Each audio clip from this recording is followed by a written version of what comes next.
Assalamu alaikum and welcome to Inside Politics here on Time Television. I'm your host, Ali Najmi, and we have a very, very special guest on for tonight. We have Sameera Khan, Miss New Jersey. Hi, how are you? Good, thanks for coming on. No problem. So for those of you who don't know, what does it mean to be Miss New Jersey? So Miss New Jersey, United States. It was a title that I was granted last year, and I have about a month in my reign. So sad, but it's reality. Moving on to bigger and better things. But it's a combination of beauty and brains, physical beauty as well as inner beauty. So we use that platform to promote humanitarian causes. Wonderful. So, and tell us a little bit about yourself. Where you're from, how did you get involved in this competition, and how do you feel about being Miss New Jersey? Well, I was a nerd growing up, and I was bullied for being Muslim American up until I was 18, so I really didn't have any friends. Politics was my escape, actually. It made me feel much better, and I would follow politics. I would always argue with my father, watch TV, watch the debates with my dad, and that actually was the reason why I chose political science, international politics, but political science in general.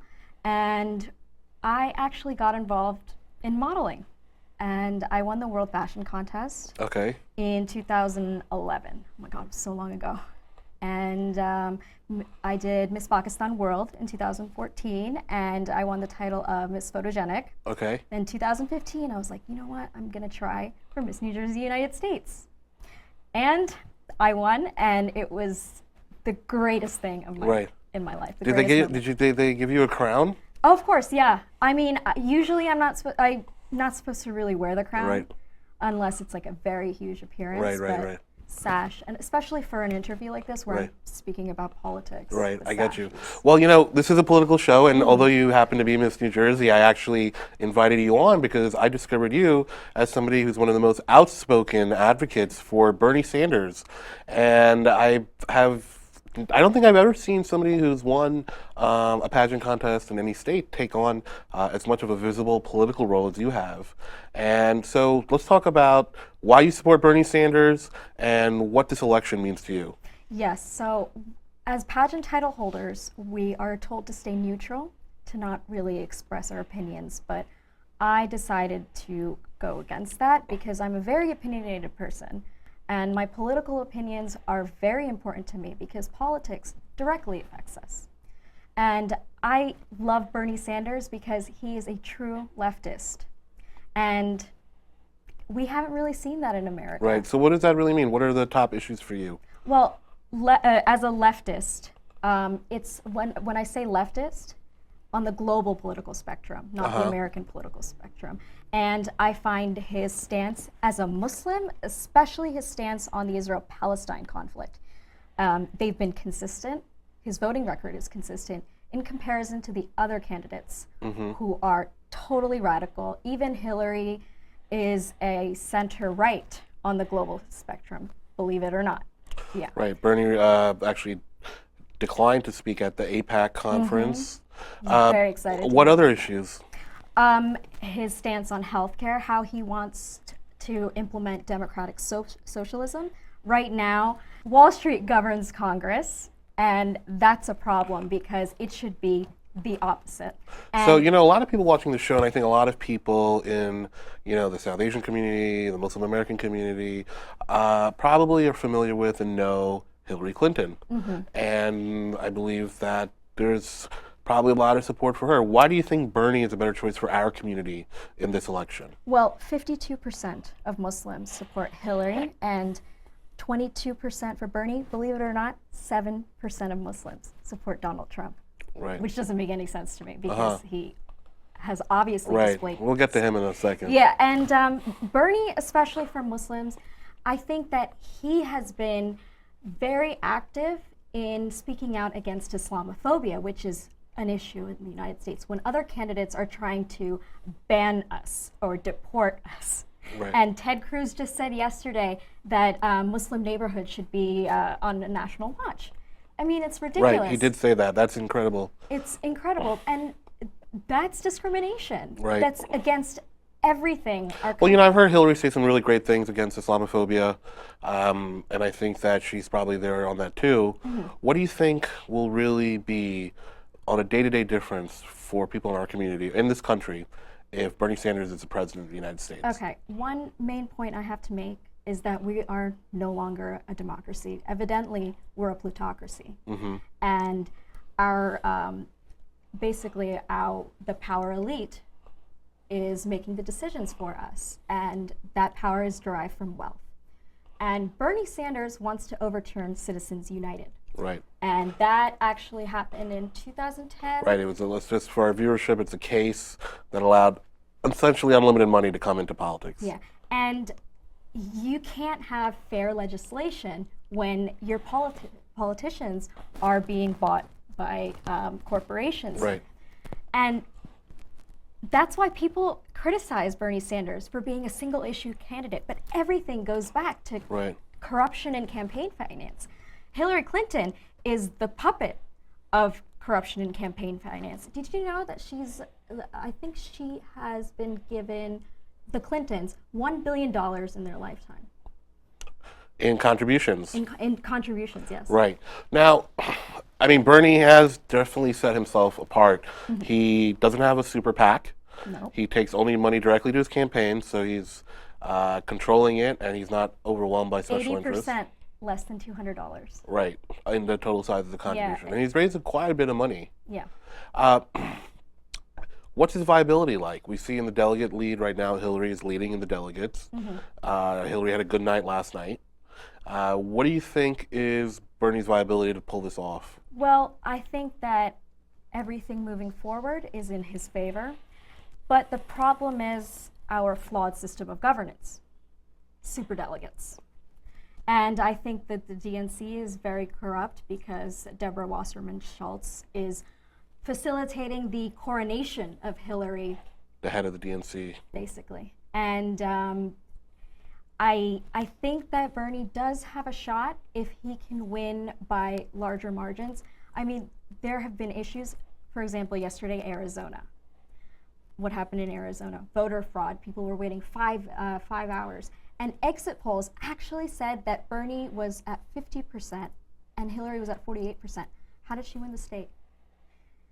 But I think that somehow this corruption has to be addressed, and then I think Bernie will be the nominee. Now, Bernie Sanders has had a hard time getting support from minority communities, particularly the African American vote. I would say probably most of the Latino vote has also gone to Hillary. What do you think? Why do you think there's a disconnect between Bernie's message and voters of color? Yeah.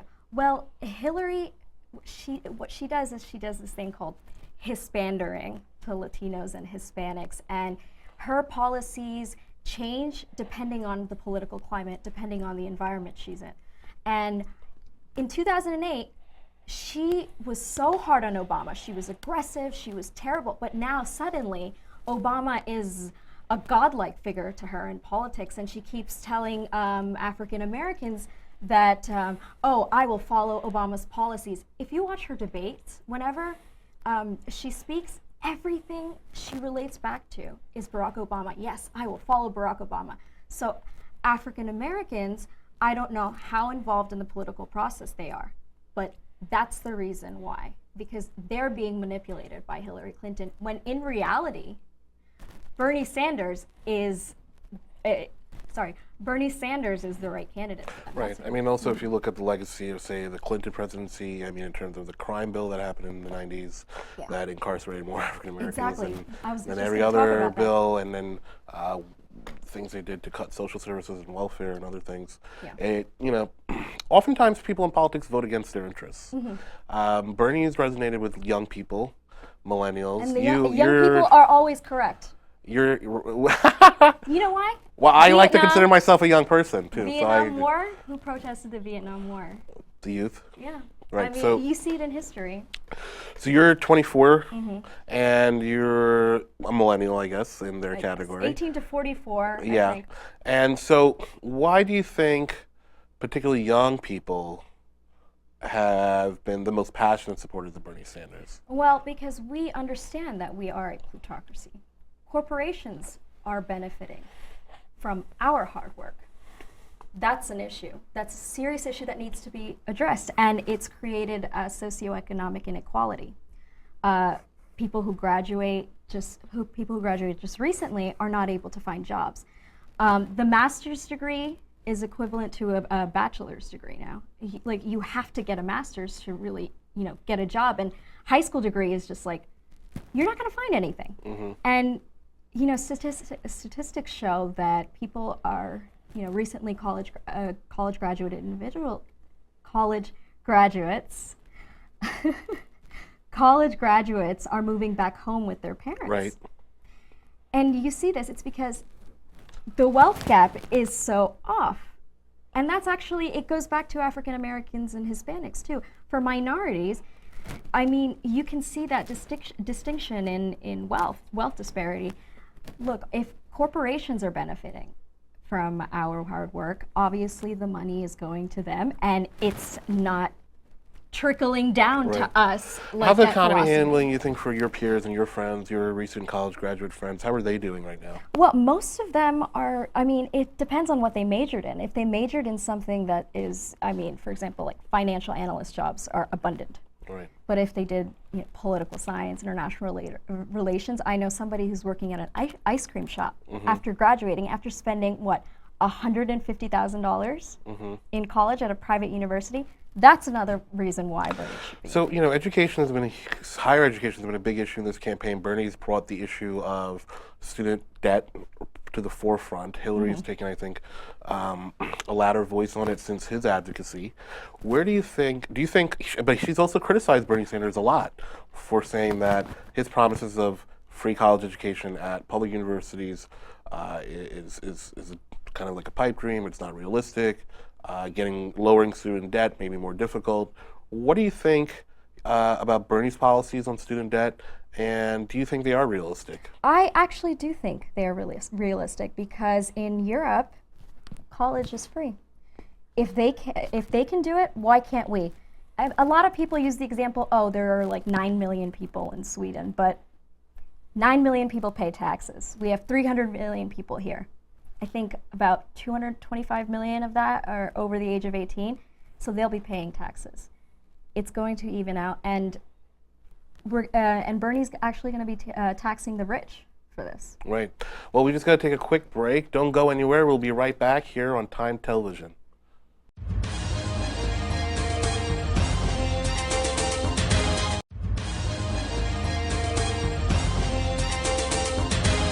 Welcome back to Inside Politics here on Time Television, and we are here with Miss Sameera Khan, the Miss New Jersey pageant winner and diehard Bernie Sanders supporter. Yes, diehard. We were just before the break talking about student loan debt in this country, what it means for young people, and Bernie's policies. Let's talk a little bit about getting the vote out in the Muslim American community for Bernie, and just in general. April 19th, we have a presidential primary here in New York. There was a really interesting thing that happened in the Michigan primary, in Dearborn, in large Muslim and Arab neighborhoods, that seemingly came out really large numbers for Bernie Sanders. Do you think that is something that could happen nationally? It can, if we get the word out. See, Muslims are voting for Hillary Clinton because they relate her to Bill Clinton, and most people haven't even heard of Bernie Sanders unless you're always on social media. And that's what we need to do. We need to get the message across. We need to tell Muslims that we need to do everything we can to perpetuate Bernie Sanders' philosophy, his anti-bigotry philosophy, and I think that's especially what Muslims are concerned about. And another thing is the Israel-Palestine conflict. So what do you think? So what are you going to be doing to get the vote out? And I guess you're in New Jersey, their primaries in June. How are you actively engaging people for Bernie? Well, I've been very active on social media, and this is my second TV interview specifically about Bernie. And I've been in contact with his campaign, and we've been messaging back and forth, and there are some events that I have to look forward to. And I'm looking forward to getting millennials to vote, and Muslim Americans especially. So, Sameera, what is it like being a public political figure, a Muslim American public political figure in the Donald Trump era? In a situation where we all know Trump has put out such Islamophobic, anti-Muslim statements. He wants to ban Muslim immigration into this country. How has that affected you? It hasn't affected me personally, but I see people saying terrible things about Islam, perpetuating very false notions of Islam, and that's because of the education in our country, our society of anti-intellectualism. And I feel that people who are less educated, or people who are ignorant, people who live in areas that aren't that are very homogeneous, they're the ones who support Trump. And I think that there's one difference between the Republican and Democratic Party, is that with the Republican Party, their policies are based on a Hobbesian philosophy that people are inherently bad. And those policies have led to, playing up on the fear, playing up on that anxiety, creating fear in the public so that they fear that person and then they vote against it. It justifies warfare, militarism, aggressive foreign policies, and so forth. Do you think it's an effective strategy for Donald Trump? Do you think it's getting him a lot of votes? Of course, because the majority of Republicans, 67% of Republicans, want to ban Muslims. And I don't think that Donald Trump is as conservative, is as radical as he seems, because he flip-flops all the time. Sometimes his liberal policies just come out. He was against the Iraq War. I mean, that's really crazy. So was Bernie. But Hillary wasn't. Right. I know. So, what do you think is the future for Muslim Americans in American politics? And, to be, I take it like this. Look, him being able to say that on a national stage with such confidence and without any care for any real blowback was a sign of political weakness of the Muslim community, because you don't do that to communities that you are perceive as politically powerful. Mm-hmm. Donald Trump would be out of his mind. He would never say anything remotely close about, say, African Americans or anyone else for that matter. But he picks on Mexicans and Muslims, especially, because he believes he can get away with it. Yeah. How do we change that situation for our community in this country? How do we become politically powerful? Well, I think that it's our duty to participate in the political process, and we need to elect leaders who are the antithesis to Trump. And that's very crucial for our socioeconomic development, our sociopolitical development as well. And I think that as a society, we're moving towards the left. Not as many people are Republican as there were, say, in 1980. And the Republican Party is going towards the right. So, I mean, the Republican Party in 10 years, I predict, won't be what it is now. And it could. But what will the Muslim American community be politically in 10 years? Politically, Democrats. No, I mean, but standing-wise. Standing-wise, I think that, there's Keith Ellison. We're getting a lot of people out there, and I think, especially in the Democratic community, Muslims are more accepted in the Democratic community, sure, obviously, than the Republican community. And I think that we're definitely making progress. I think that Muslims definitely need to get out there. Right, and to vote. Of course, it's because Islamophobia is an issue, because it actually directly affects us. Right. If Trump's policies are approved by Congress, I mean, I can go to Pakistan, I can go to Lebanon, and then maybe I won't be let back. Who knows? Right. It's a scary thing to think about, but it's certainly a reason to mobilize. Donald Trump is scheduled to speak in New York City at the New York State Republican Gala on April 14th. I know a lot of activists. The Muslim Democratic Club in New York has announced that they're going to protest it. Do you think that these are types of actions that we need to be doing? Absolutely. I think us protesting is one of our civil rights. And the reason why change doesn't happen so swiftly here than, say, Europe is because the public isn't mobilized. And the public isn't aware that they can make such a huge change through protest. And I think protests like this, great idea for Muslim Americans especially. However, I think the New York City idea is fantastic, but I would be concerned for my safety if I had gone to, say, one of his rallies. Right. What do you think? I think safety is a big concern for people in this community. I think people are really nervous in the Muslim community just in general about politics. It's not something that makes anybody feel great. It's something that people may rather not be engaged in.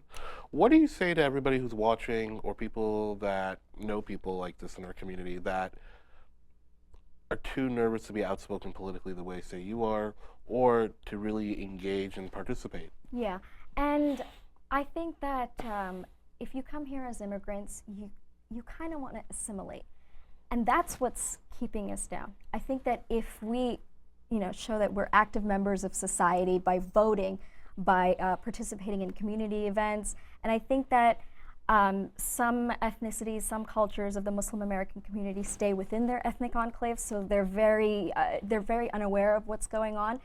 But I think that leaders and political leaders in society, Muslim American political leaders in society, they have the capabilities to potentially mobilize the Muslim Americans. Right, absolutely, I agree. Have you ever thought about running for office? Yeah, I have. I mean, I'm gonna be 25 in 2 months. All right. So Happy early birthday. I was thinking, thank you. I was thinking of running for office, but then I thought to myself, American politics is much too corrupt. I'm not going to be really making a difference with the public. So that's why I wanted to go into more humanitarian international endeavors.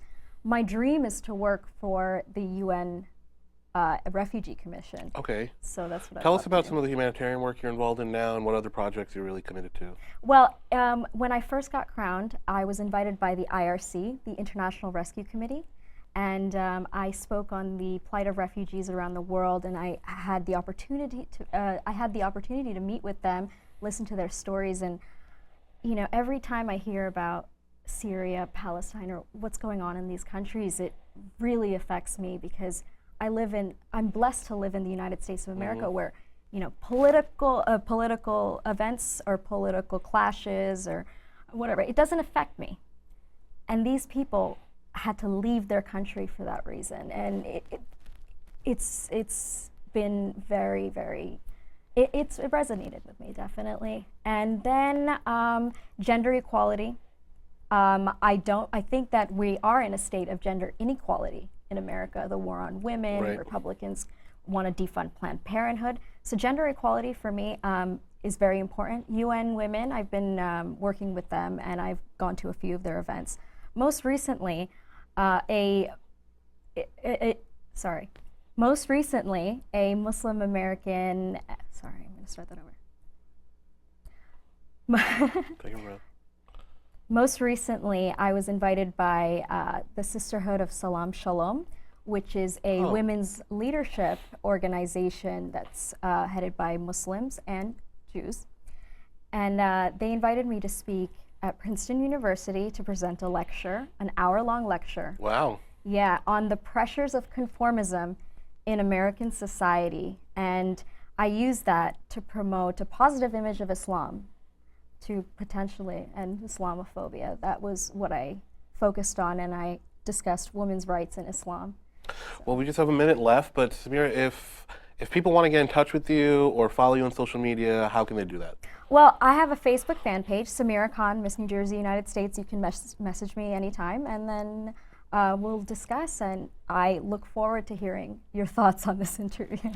Well, we're so happy to have you on, Ms. Sameera Khan, a political analyst and activist who happens to be a beauty pageant winner. And thank you, everyone, for joining us tonight here on Inside Politics on Time Television. Have a good evening. Thank you.